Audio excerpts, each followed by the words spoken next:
Je pense que nous vivrons dans un monde où il y aura des centaines de millions, voire des milliards d'agents IA. Il y aura probablement plus d'agents IA qu'il n'y a de personnes dans le monde. Cette interview de Mark Zuckerberg a quelques semaines, mais elle est probablement l'une des plus importantes de 2024. Pourquoi? Parce qu'il y parle de son modèle open source et critique ouvertement OpenAI et les autres entreprises propriétaires. Sa vision d'un monde avec plus d'agents IA que d'humains est en train de se concrétiser. Alors, regardons ensemble ce qui nous attend. Pour la première fois, nous publions un modèle de 405 milliards de paramètres. C'est de loin le modèle open source le plus sophistiqué jamais publié à ce jour. Il rivalise vraiment avec certains des principaux modèles propriétaires et les dépasse même dans certains domaines. Je suis très impatient de voir ce que les gens vont en faire, particulièrement maintenant que nos politiques communautaires autour de Llama permettent aux gens de l'utiliser comme modèle d'enseignement. Ils peuvent le distiller, l'affiner et créer tous les autres modèles qu'ils souhaitent avec. Tout d'abord, ce modèle de 45 milliards de paramètres est extraordinaire. Il est nettement plus sophistiqué que tout autre modèle open source existant. De plus, Llama est une attaque directe contre OpenAI et les autres entreprises propriétaires. La stratégie de Zuckerberg semble être éprouvée ici. Fondamentalement, quand vous êtes en retard dans une course technologique, la stratégie employée s'appelle la terre brûlée. Elle consiste à investir énormément d'argent pour répliquer la technologie, puis à la publier gratuitement. Pourquoi quelqu'un paierait-il des prix premium pour un modèle propriétaire de pointe alors qu'il peut avoir un contrôle total sur le modèle et payer une fraction du prix? Continuons à regarder. En plus de cela, nous avons distillé le modèle de 405 milliards de paramètres pour créer des modèles nouveaux et mis à jour de 70 milliards et 8 milliards de paramètres, qui sont maintenant leaders dans leur catégorie. Ils offrent aussi de très bonnes performances et d'excellents ratios coût-performance. Je suis vraiment impatient de voir ce que tout le monde va en faire. Oui, en prenant du recul, je pense que c'est un moment crucial pour l'intelligence artificielle open source. J'y ai réfléchi et je pense depuis un moment que l'intelligence artificielle open source allait devenir la norme de l'industrie. Je pensais qu'elle suivrait le même chemin que Linux, où avant sa popularisation, il y avait toutes ces entreprises qui avaient leur propre version fermée d'Unix. À l'époque, rien d'aussi sophistiqué n'avait jamais été fait en open source. Les gens pensaient que le modèle fermé de développement était la seule façon de faire quelque chose d'aussi avancé. Au début, Linux s'est imposé parce qu'il était moins cher et que les développeurs pouvaient le personnaliser de différentes façons. Um, it was cheaper because developers could customize it in different ways. Puis au fil du temps, à mesure que l'écosystème se développait, il a reçu plus d'examens minutieux et est devenu plus sécurisé. Il est devenu plus avancé, avec plus de partenaires qui ont développé plus de capacités, comme des pilotes dans le cas de Linux. Je pense que ce moment avec Llama 3.1 est comme ce point d'inflexion. Je pense que Llama a l'opportunité de devenir la norme de l'IA open source et que l'open source peut devenir la norme de l'industrie pour l'IA. Standard for open source to become the standard, the industry standard for Même là où il n'est pas encore en tête en termes de performance, il mène sur le coût, la personnalisation et la capacité à prendre le modèle, l'affiner et faire tout ce qu'on veut avec. Il mentionne qu'avec le modèle de 405 milliards de paramètres, ils permettent maintenant de créer des données synthétiques pour entraîner des modèles plus petits. C'est un changement majeur et extrêmement précieux pour l'écosystème. C'est ce que Nvidia a fait avec leur modèle Nimetron aussi. Ils ont entraîné un modèle massif qui génère des données pour entraîner des modèles plus petits. Cela va permettre à beaucoup d'entreprises d'IA de créer leur propre version de ces modèles selon les cas d'utilisation. C'est une stratégie vraiment intéressante et quelque chose que j'apprécie vraiment de la part de Meta. Je pense que ce sont des avantages énormes que nous allons voir les développeurs exploiter et nous nous concentrons sur la construction de cet écosystème de partenaires avec toutes ces différentes capacités qui vont se développer autour. Ce qui m'enthousiasme le plus, c'est de voir les gens l'utiliser pour distiller et affiner leur propre modèle. Comme vous le dites, c'est le premier modèle open source de niveau frontier. Mais ce n'est pas le premier modèle Frontier. Il y a eu d'autres modèles qui avaient cette capacité. Les gens voudront faire de l'inférence directement sur le modèle 405, car selon nos estimations, ce sera environ 50% moins cher que GPT-4. Je pense que cela fait évidemment une différence pour beaucoup de gens. En plus, il ne fait pas ça juste pour nuire aux entreprises propriétaires. Il y croit vraiment comme stratégie commerciale. Si vous construisez les fondations sur lesquelles d'autres entreprises peuvent bâtir, vous définissez les standards et trouverez des moyens de monétiser avec le temps. C'est essentiellement ce qu'ils ont fait avec Facebook. Ils ont construit une plateforme sur laquelle d'autres développeurs sont venus construire. Le contre-exemple est Apple avec l'App Store. Ils ont construit un système complètement fermé. Personne ne peut développer quoi que ce soit dessus. La nouveauté vraiment importante dans ce domaine, c'est qu'avec l'accès au poids du modèle, on a la capacité de le prendre et de le distiller. On peut le réduire à la taille souhaitée, l'utiliser pour générer des données synthétiques ou comme modèle d'enseignement. Notre vision du futur n'a jamais été qu'il n'y aurait qu'une seule chose. OpenAI a cette vision de construire une grande IA unique, tout comme Anthropic et Google. Ce n'a jamais été notre vision. Notre vision est qu'il devrait y avoir de nombreux modèles différents. Je pense que chaque start-up, chaque entreprise, les gouvernements, ils veulent tous avoir leur propre modèle personnalisé. Quand l'écosystème fermé était tellement meilleur que l'open source, il était préférable de prendre la version fermée standard. Même si vous pouviez personnaliser l'open source, il y avait toujours un écart de performance. Mais maintenant, ce n'est plus le cas. L'open source comble l'écart. Je pense que vous allez voir une large prolifération de modèles où les gens auront maintenant l'incitation à personnaliser et construire exactement le modèle de la bonne taille pour leur usage. Ils pourront y intégrer leurs données et auront les outils pour le faire grâce aux intégrations partenaires que des entreprises comme Amazon font avec AWS ou Databricks, ou différentes entreprises qui construisent des suites complètes de services pour distiller et affiner les modèles ouverts. Je pense que c'est la nouveauté vraiment excitante ici. Jusqu'où cela peut-il aller? C'est une capacité totalement nouvelle dans le monde, car il n'y a jamais eu de modèle open source ou à poids ouverts de cette sophistication publiée auparavant. C'est un point très important. La bataille pour des données uniques et diverses va vraiment être en première ligne de l'intelligence artificielle.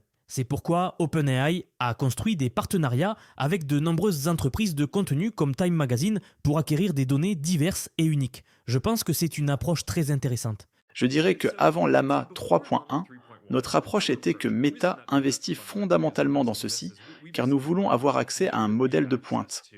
À cause de notre histoire avec le mobile et d'autres choses similaires, nous ne voulions pas être dans une position où nous devions dépendre d'un concurrent pour cette technologie fondamentale. Donc, nous l'avons construit pour nous-mêmes. Et avant Llama 3.1, nous avions l'intuition que si nous le rendions open source, une communauté se développerait autour et cela étendrait les capacités et le rendrait plus précieux pour tout le monde, y compris nous. Parce qu'au final, ce n'est pas juste une technologie, c'est un écosystème que vous développez. Donc pour que cela finisse par être utile pour nous, il doit aussi y avoir un large écosystème. Un des grands changements avec Llama 3.1 est qu'au lieu de simplement le construire pour nous et de le lancer aux développeurs, cette fois nous adoptons une position beaucoup plus proactive. Nous construisons des partenariats et nous nous assurons qu'il y a tout un écosystème d'entreprises qui peuvent faire des choses intéressantes avec le modèle et servir les développeurs d'une manière que nous ne ferons pas. En réalité, cela signifie qu'ils veulent contrôler l'écosystème. Ils veulent pouvoir définir les standards. Il y a évidemment une motivation financière pour Meta. Ce n'est pas purement par bonté d'âme qu'ils ont publié ce modèle gratuitement. Mais c'est acceptable, tout le monde peut encore y gagner. En même temps, je pense qu'il y aura aussi des acteurs comme Grok qui font un travail vraiment intéressant sur l'inférence à très faible latence. Je suis vraiment impatient de le mettre entre leurs mains et ils construisent quelque chose pour le lancement qui va permettre cela aussi. Maintenant, la question est posée à Mark sur les implications de l'intelligence artificielle open source. Écoutez ce qu'il dit. Mon point de vue est que l'open source est un ingrédient vraiment important pour avoir un futur positif de l'IA. Il y a toutes ces choses formidables que l'IA va apporter en termes de gains de productivité et d'amélioration de la créativité pour les gens. Et nous espérons que cela nous aidera avec la recherche et d'autres choses similaires. Je pense que l'open source est une partie importante de la façon dont nous nous assurons que cela bénéficie à tout le monde et est accessible à tous. Ce n'est pas quelque chose qui est juste verrouillé dans une poignée de grandes entreprises. En même temps, je pense que l'open source finira par être la façon la plus sûre et la plus sécurisée de développer l'IA. Je sais qu'il y a un débat aujourd'hui sur la sécurité de l'open source. J'ai en fait une position différente à ce sujet. Non seulement je pense que c'est sûr, mais je pense que c'est plus sûr que l'alternative du développement fermé. Je vais l'interrompre un instant car je sais déjà où il va. En fait, quand vous rendez quelque chose open source, et que tout le monde avec des compétences diverses, des perspectives différentes et un bien plus grand vivier de talents peut examiner chaque ligne de code et chaque élément de données. Sa façon de se comporter et ses raisons, cela aide vraiment à renforcer le système bien plus que les systèmes propriétaires. Vous savez, je le décompose comme ceci. Il y a de nombreux types de préjudices différents. On ne peut pas parler que d'un seul type. Sur ce point, je pense qu'il y a les préjudices non intentionnels, où le système déraille d'une façon que personne n'avait prévue. Et puis, il y a les préjudices intentionnels, où des acteurs malveillants essaient d'utiliser le système pour faire quelque chose de mal. Concernant les préjudices non intentionnels, il est important de noter que la plupart des scénarios de science-fiction qui inquiètent les gens à propos d'une IA devenant incontrôlable sont de nature non intentionnelle. Je pense que l'open source devrait être plus sûr à cet égard, car il y aura plus d'examens minutieux, plus de transparence, et je pense que tous les développeurs qui l'utilisent, avec l'AMAGuard et les outils de sécurité qui l'accompagnent, il y aura tellement d'examens, de tests et de pression sur ces éléments que je pense que, comme pour les logiciels open source traditionnels, tout problème sera identifié et corrigé beaucoup plus rapidement qu'avec les modèles fermés. Donc vous avez cet aspect des préjudices non intentionnels. C'est pourquoi je pense que la plupart des discussions sur la sécurité de l'open source tournent autour des préjudices intentionnels. C'est ouvert, c'est public. Comment allez-vous empêcher les acteurs malveillants de faire de mauvaises choses avec ? Je pense qu'il faut fondamentalement diviser le problème en deux catégories. D'un côté, les petits acteurs comme un individu ou un petit groupe qui essaie de créer du chaos, et de l'autre, les acteurs plus importants, qui sont plus sophistiqués et qui ont d'énormes ressources, comme les grands États-nations. Je pense que c'est un mélange différent pour ces deux cas. Cela me rappelle quelque chose dont Yann LeCun a parlé dans son interview avec Lex Fridman. Il disait essentiellement que si tout le monde a des modèles frontières open source incroyablement capables, aussi capables que ceux propriétaires, alors c'est fondamentalement une bataille d'IA contre IA. Pour les petits acteurs, ma vision est que l'équilibre des pouvoirs est super important. Dans la gestion de nos réseaux sociaux, nous avons tous ces acteurs malveillants qui essaient de faire de mauvaises choses. Ils déploient souvent des systèmes d'IA pour cela, et la façon dont nous les arrêtons et les identifions est d'avoir des systèmes d'IA plus sophistiqués, qui ont plus de puissance de calcul pour trouver ce qu'ils font. Je pense que c'est en fait assez similaire à la façon dont les gouvernements et les forces de l'ordre maintiennent l'ordre dans la société. Oui, vous avez des personnes malveillantes qui pourraient commettre des crimes, mais généralement les forces de police et les armées sont beaucoup mieux financées et ont plus de ressources. Et je pense que ce sera essentiellement vrai ici aussi. En fait, je pense que ce que vous voulez, c'est que l'open source soit largement déployé, car il y a un certain risque, si c'est fermé, que ce ne soit pas le cas. Ensuite, vous arrivez à la question des acteurs comme la Chine ou d'autres acteurs sophistiqués. Une des questions qui est parfois débattue est, si vous rendez open source les modèles vraiment avancés, comment faire pour que cela n'arrive pas à la Chine ou qu'ils ne l'utilisent pas contre nous ? C'est parfois un argument que les gens utilisent pour dire qu'il faut verrouiller le développement. Je pense que cela néglige quelques points. Premièrement, pour que tout cela fonctionne, les États-Unis doivent avoir un avantage dès le départ. Notre avantage, c'est fondamentalement l'innovation, ouverte et décentralisée, où ce n'est pas juste un petit nombre de grandes entreprises ou de laboratoires. Ce sont les startups, les universités et les individus qui travaillent sur ces choses sans même faire partie d'entreprises. Et c'est une grande partie de cela, et vous ne voulez pas arrêter ça. Si vous le faites, vous augmentez les chances que nous ne soyons même pas leaders dès le départ. Il y a tous les risques de vol des modèles et d'espionnage. Beaucoup de modèles tiennent sur un disque dur que vous pouvez rapidement mettre dans votre sac à dos. Je pense que nous devons être réalistes sur la probabilité que nous puissions sécuriser, et pas seulement nous, mais n'importe quelle entreprise technologique, ces modèles à long terme contre des efforts très sophistiqués. Ma propre crainte est que si nous verrouillons le développement, nous nous retrouvons dans un monde où seul un petit nombre d'entreprises, plus tous les adversaires qui peuvent voler le modèle, sont les seuls à y avoir accès. Mais toutes les startups, toutes les universités, tous les développeurs individuels sont en quelque sorte laissés de côté et n'ont pas la capacité de le faire. Mon point de vue est qu'un objectif réaliste que nous devrions espérer est d'utiliser l'open source pour développer l'écosystème le plus avancé et le plus robuste au monde. Et que nous nous attendons à ce que nos entreprises travaillent étroitement avec notre gouvernement et les gouvernements alliés sur la sécurité nationale. De cette façon, nos gouvernements peuvent continuellement intégrer les dernières technologies et avoir, disons, 6 ou 8 mois d'avance sur nos adversaires. Je ne pense pas qu'on puisse obtenir un avantage permanent de 10 ans dans ce monde, mais je pense qu'une avance perpétuelle nous rendra en fait plus en sécurité. Dans un monde où nous sommes leaders, plutôt que le modèle que d'autres préconisent avec un petit nombre de laboratoires fermés qui verrouillent le développement, nous risquons probablement de ne pas être en tête du tout, les autres gouvernements y ayant probablement accès. C'est mon point de vue. Je pense qu'en ce qui concerne ces deux aspects, répandre la prospérité plus équitablement dans le monde et permettre plus de progrès, et sur la sécurité, nous allons fondamentalement découvrir avec le temps que l'open source mène. Bien sûr, il y aura des problèmes, il faudra les atténuer. Nous testons tout rigoureusement. Nous travaillons avec les gouvernements sur tout cela. Nous continuerons à le faire. Mais c'est ma vision de l'équilibre qui s'établira, d'après ce que je sais aujourd'hui.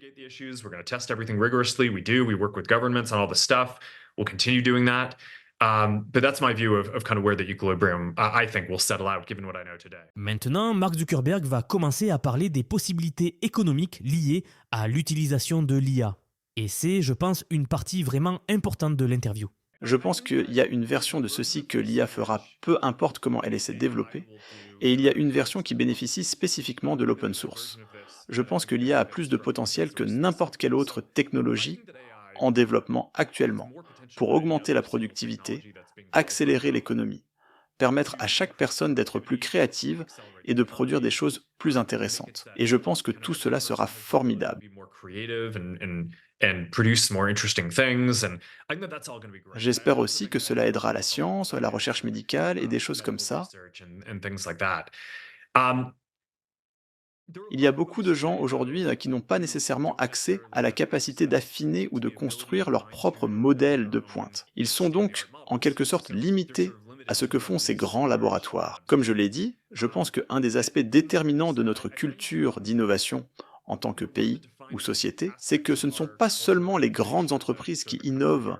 En fait, il y a toutes ces startups, qui ont ces hackers, ces universitaires, et ces personnes dans les universités. Je pense qu'il faut donner à tous ces gens accès à des modèles de pointe sur lesquels ils peuvent construire, pas seulement qu'ils peuvent exécuter ce qu'ils ont aujourd'hui avec les fournisseurs fermés, mais qu'ils peuvent développer, modifier et distiller en modèles plus petits qu'ils peuvent faire fonctionner sur leur ordinateur portable, leur téléphone ou n'importe quel autre appareil qu'ils construisent. Et je pense que cela va débloquer énormément de progrès. Il y a aussi une version de ceci où on peut l'examiner par nation. Ce n'est pas seulement que les startups ou les universités pourraient ne pas avoir les ressources pour entraîner leur propre grand modèle de base maintenant ou à l'avenir, mais il y a beaucoup de pays qui n'auront pas la capacité de le faire parce que bientôt, ces choses vont coûter plusieurs milliards de dollars à entraîner. Je pense que donner la possibilité aux différents pays, entrepreneurs et entreprises, de l'utiliser pour mieux servir les gens et faire un meilleur travail, va être quelque chose qui élève tous les bateaux à travers le monde. Cela aura un effet égalisateur massif. Je sais que c'est très positif. C'est un des domaines où nous recevons le plus de remerciements, pas de la communauté technologique, mais de différents pays en développement ou d'autres pays qui veulent avoir accès à la technologie et faire des choses avec. Ici, Mark est interrogé sur sa lettre dans laquelle il critiquait directement Apple et leur approche fermée. On lui demande de partager ses réflexions sur ce point. Mon point ici est plus philosophique sur la façon dont cela a affecté ma propre approche des choses et psychologiquement affecté ma façon de penser la construction. Je ne sais pas vraiment comment ils vont aborder l'IA. Ils font du développement ouvert et fermé. I actually don't know how they're going to approach AI. They do some open development, they do some closed development. D'ailleurs, je pense qu'il est important de noter que je ne me considère pas comme un zélote de l'open source. Je pense simplement que dans ce cas, les modèles ouverts vont devenir la norme, et je pense que ce sera bon pour le monde. Nous faisons du développement ouvert et fermé, donc je comprends. Et je ne dis pas qu'Apple sera nécessairement dans la mauvaise position sur ce point pour l'IA. Mais si on regarde les 10 ou 15 dernières années, ça a été une expérience formatrice pour nous de construire nos services sur des plateformes contrôlées par nos concurrents, et pour différentes raisons, ils appliquent absolument, de mon point de vue, des règles différentes pour limiter ce que nous pouvons faire. On peut sentir sa colère ici, bien qu'il soit très diplomatique dans sa façon de dire tout cela. Je sais qu'il a été échaudé par le fait d'avoir dû construire ces plateformes pendant la révolution mobile qui a vraiment tout changé. Il a dû construire Facebook et le reste de son portefeuille d'applications sur les plateformes de ses concurrents et il ne veut pas refaire cette erreur. Oui, ils ont toutes ces taxes. Et à un moment donné, nous avons fait des analyses qui montrent que nous serions beaucoup plus rentables. Sans certaines de ces règles arbitraires, et je pense que beaucoup d'autres entreprises le seraient aussi. Mais honnêtement, l'aspect financier, c'est ennuyeux, mais pour moi, ce n'est pas le plus important. Je pense que c'est un peu démoralisant quand vous créez des fonctionnalités que vous pensez être bonnes pour votre communauté et qu'on vous dit que vous ne pouvez pas les déployer parce qu'une entreprise veut vous mettre dans une boîte pour mieux vous concurrencer. Ma préoccupation pour l'IA à ce stade n'est pas vraiment Apple, c'est plutôt les autres entreprises et comment cela va évoluer. Et je ne dis même pas qu'ils sont malveillants. Je pense qu'il y a juste une physique et une structure d'incitation dans le système. Si vous construisez un système fermé, il y a finalement toutes ces forces qui vous poussent à restreindre les choses.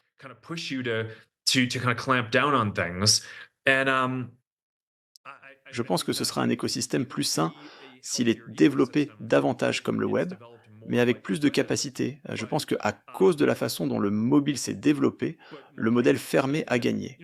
Apple en a vraiment récolté la plupart des bénéfices. Il pourrait y avoir plus de téléphones Android, mais Apple obtient presque tous les profits des téléphones mobiles. Je pense qu'il y a un peu de biais de récence, parce que ce sont des cycles longs. L'iPhone est sorti en 2007, donc nous en sommes à presque 20 ans. C'est un long cycle, mais il est facile d'oublier que le modèle fermé ne gagne pas toujours si on regarde les PC. Je sais que beaucoup de gens, surtout avec l'analogie Linux, ne considèrent pas nécessairement Windows comme totalement ouvert, mais comparé à l'approche Apple de coupler votre système d'exploitation avec l'appareil, l'approche Windows était un écosystème plus ouvert et il a gagné. Une partie de mon espoir pour la prochaine génération de plateformes qui inclut à la fois l'intelligence artificielle et notre travail en réalité augmenté et virtuel, et que Meta veut être du côté de la construction des écosystèmes ouverts. Ce n'est pas seulement que nous voulons construire une alternative à l'écosystème fermé, je veux restaurer l'industrie à un état où l'écosystème ouvert est celui qui mène.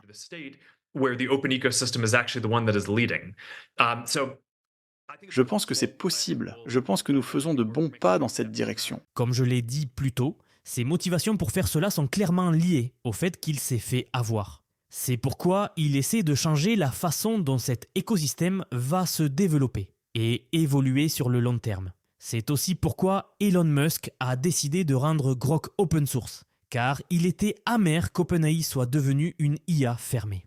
Ensuite, on demande à Mark Zuckerberg ce qu'il en est pour Llama 4. Écoutez, nous venons juste de sortir Llama 3.1. Je pense qu'il est un peu tôt pour parler de Llama 4. Mais nous avons mis en place le cluster de calcul.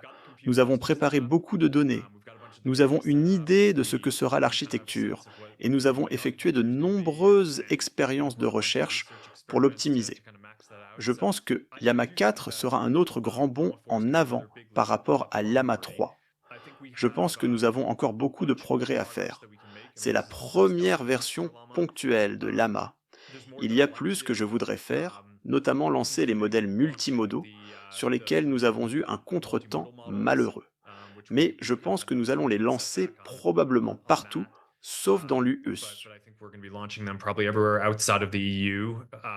Pour ceux qui se demandent de quoi il parle, il a été récemment rapporté qu'ils ne vont pas publier d'IA multimodale dans l'UE strictement à cause de leur réglementation. C'est le contretemps dont il parle.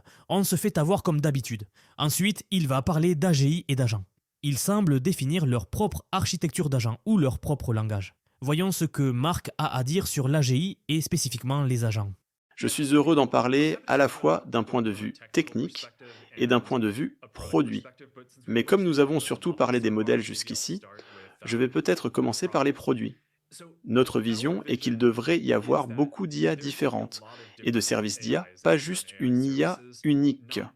Cela influence vraiment l'approche open source. Cela influence aussi la feuille de route du produit. Donc oui, nous avons cette IA. Meta AI se porte très bien. Mon objectif était qu'elle devienne l'assistant IA le plus utilisé au monde d'ici la fin de l'année. Je pense que nous sommes en bonne voie pour cela. Nous atteindrons probablement ce jalon quelques mois avant la fin de l'année. C'est une déclaration énorme si elle est vraie. Cela signifie que Meta AI a plus d'utilisateurs que ChatGPT, ce qui serait surprenant pour moi car tous ceux qui connaissent l'IA connaissent ChatGPT, mais ils ne connaissent pas nécessairement Claude d'Anthropic ou d'autres modèles, et beaucoup n'ont même jamais entendu parler de Llama. Évidemment, Meta a des milliards d'utilisateurs intégrés, donc c'est excitant de voir que même plus que cela. Une grande partie de ce sur quoi nous nous concentrons est de donner à chaque créateur et à chaque petite entreprise la capacité de créer des agents IA pour eux-mêmes. Faire en sorte que chaque personne sur nos plateformes puisse créer ses propres agents IA avec lesquels elle souhaite interagir. Et si vous y réfléchissez, ce sont des espaces énormes. Il y a des centaines de millions de petites entreprises dans le monde. Et l'une des choses que je pense vraiment importante est de faire en sorte qu'avec relativement peu d'efforts, une entreprise puisse en quelques clics, mettre en place un agent IA qui peut gérer le service client, les ventes, communiquer avec tous leurs employés et leurs clients.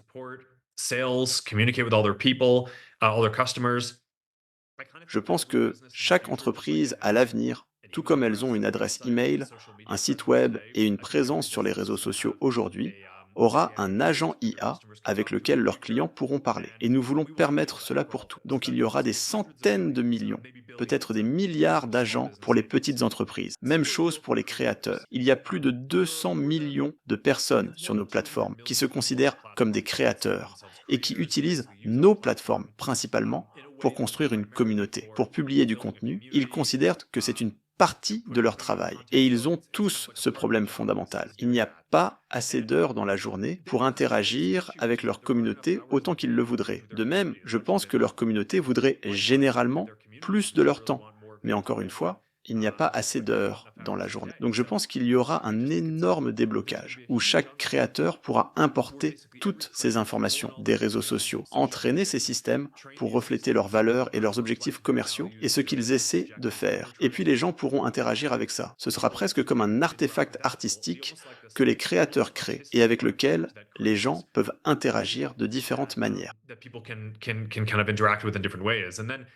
Et cela ne prend même pas en compte toutes les différentes façons dont je pense que les gens vont pouvoir créer différents agents IA pour eux-mêmes. Je pense que nous allons vivre dans un monde où il y aura des centaines de millions, voire des milliards d'agents IA différents. À terme, probablement plus d'agents IA que de personnes dans le monde. Et les gens vont interagir avec eux de toutes ces différentes manières. Évidemment, il y a beaucoup d'opportunités commerciales là-dedans. C'est là que nous voulons gagner de l'argent. Nous ne voulons pas gagner de l'argent en vendant l'accès au modèle lui-même parce que nous ne sommes pas une entreprise de cloud public. Nous gagnerons de l'argent en construisant les meilleurs produits. Un ingrédient important pour les meilleurs produits est d'avoir les meilleurs modèles, ce que le meilleur écosystème autour de l'open source nous aidera à faire. C'est pourquoi tout est aligné pour nous. Cela fait écho exactement à ce que Yann LeCun a dit à Alex Fridman il y a quelques mois, où il a dit qu'ils ne gagneront pas d'argent en développant et en déployant des modèles open source, mais en étant l'entreprise qui peut définir les standards et ainsi faire les meilleurs produits autour de cette IA. Et financièrement, une chose dont je suis bien conscient est que l'Internet a connu un grand éclatement de bulles avant de réussir. Et oui, tous ceux qui croyaient fortement en Internet ont finalement eu raison. Mais parfois les choses prennent plus de temps à se développer que ce que vous pensez. Et vous devez avoir l'engagement de voir cela jusqu'au bout. Et c'est quelque chose dont je suis conscient parce que Oui, je suis vraiment enthousiaste à propos de tous les déblocages que nous allons obtenir de Llama 3, puis Llama 4 et puis Llama 5. Et je pense que cela se traduira par de meilleurs produits, mais réalistement. Il est difficile de savoir à l'avance quand quelque chose est assez bon pour avoir un produit utilisé par des milliards de personnes, et quand il est prêt à devenir une grande entreprise. Et écoutez, nous dépensons tous beaucoup de capital pour entraîner ces modèles. Donc je pense que les gens vont probablement perdre de l'argent pendant un bon moment. Mais peut-être que tout cela arrivera plus vite. C'est difficile de savoir exactement. Dans cette dernière section, il parle de la peur de l'IA. Pourquoi les gens s'inquiètent de l'IA? Pourquoi ils devraient et pourquoi ils ne devraient pas? Regardons ça. Une partie de cela que je pense que vous évoquez davantage est l'inquiétude des gens concernant ce que cela signifie pour leurs moyens de subsistance. Sur ce point, c'est l'une des raisons pour lesquelles je pense que l'approche open source, l'approche de nombreux modèles différents qui sont personnalisés pour chaque entreprise, chaque créateur et chaque personne. Je pense que c'est important car si cela se développe d'une manière où il n'y a qu'un petit nombre d'entreprises qui construisent les produits et en bénéficient, et que les gens utilisent les produits, peut-être qu'ils aiment parler à un assistant IA, et c'est utile pour eux. Mais si cela n'aide pas à élever tous les bateaux d'une manière ou d'une autre, alors je pense qu'on finit par avoir un retour de bâton, une partie de ce à quoi j'ai réfléchi après avoir observé comment les choses du Web 2.0 se sont développées. Dans la prochaine génération de technologies autour de l'intelligence artificielle, autour de la réalité augmentée et de la réalité virtuelle, comment créons-nous non seulement un ensemble florissant de produits et de gains de productivité économique, mais comment avoir une meilleure économie politique plus durable autour de cela, où il y a beaucoup plus de gens qui ont le sentiment d'être impliqués ou de bénéficier de cela, et qui soutiennent le système. Et vous savez, je pense que nous avons fait ça raisonnablement bien avec les réseaux sociaux. Mais en regardant certains des retours et des réactions du monde, je pense qu'il sera important de faire encore mieux avec l'intelligence artificielle et certaines des nouvelles technologies pour atténuer certaines des préoccupations que les gens vont avoir sur ce que cela va signifier pour leurs moyens de subsistance, leurs emplois et leur vie. Nous allons terminer ici. Je pense que c'est un excellent endroit pour terminer. Quelque chose à méditer dans les semaines, mois et années à venir. Des choses incroyablement importantes. Si vous avez aimé cette vidéo, n'hésitez pas à regarder celle qui va suivre. À bientôt.